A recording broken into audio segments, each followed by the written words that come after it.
Joe Kleen, Southern Hospitality, February 16th, 1990, 228. The Clay Villa Plantation's Gilbert Fleming restaurant had an intimate atmosphere that was somehow heightened by the ad hoc, themeless, haphazard decor. The limited menu allowed for rapid ordering via their server Camilla, Annabella, but despite the nearly empty dining area, their meal took far longer to arrive than the hungry Kleens and Lewinsky's would have preferred. These facts were eventually completely overshadowed by the food's quality, and perhaps the longish wait even heightened the subjective appreciation thereof by all. "Oh my gosh," Kelsey enthused as she tasted her first bite. "This is fantastic." "It is, isn't it?" echoed Lois. "How's your Jamaican steamed fish?" she asked John. "Delicious," John replies. "Your lamb?" "Luscious," Lois relates. "John," Justin asks, I just wanted to say how much I appreciated your whole leg cramp thing, Just, masterful." "You mean you saw through my ruse?" "Shucks," John says with a laugh and a shrug. "Sometimes quiet protest is what's required. This was a good choice, folks. Thanks for the invite." "Of course," Phil says, adding, "Food is great."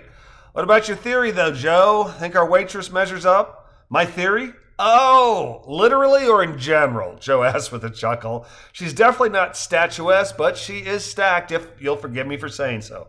"What are you two talking about this time?" Courtney asks, her brow furrowed in disappointment. "Oh, when Joe and I headed out right after the storm this morning, there was an army of maintenance workers tidying up around the pools, and he mentioned that all the people we come in direct contact with down here are tall, sculpted, and light-skinned, that everybody who we tourists are supposed to interact with are very similar visually. Our waitress is certainly not tall."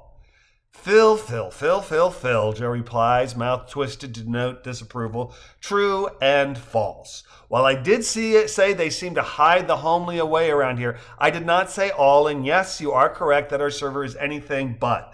Besides, what did Meatloaf say about 2 out of 3?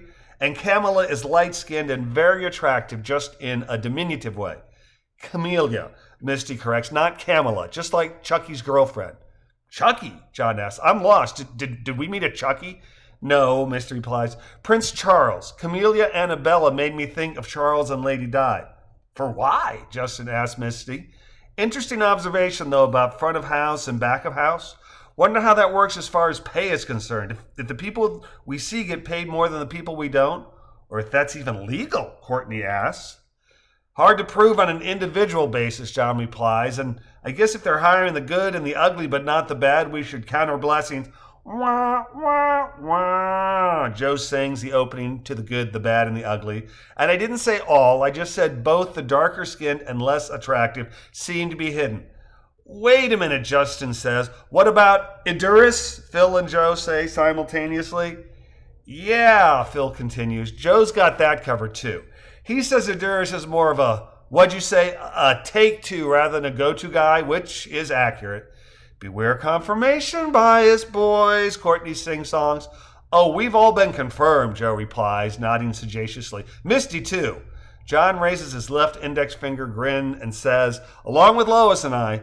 "Smart asses," Courtney says, shaking her head, sighing and smiling. "Who wants to explore the grounds when we're done?" "I certainly would," Lois says, "but I'm going to savor the flavor until then."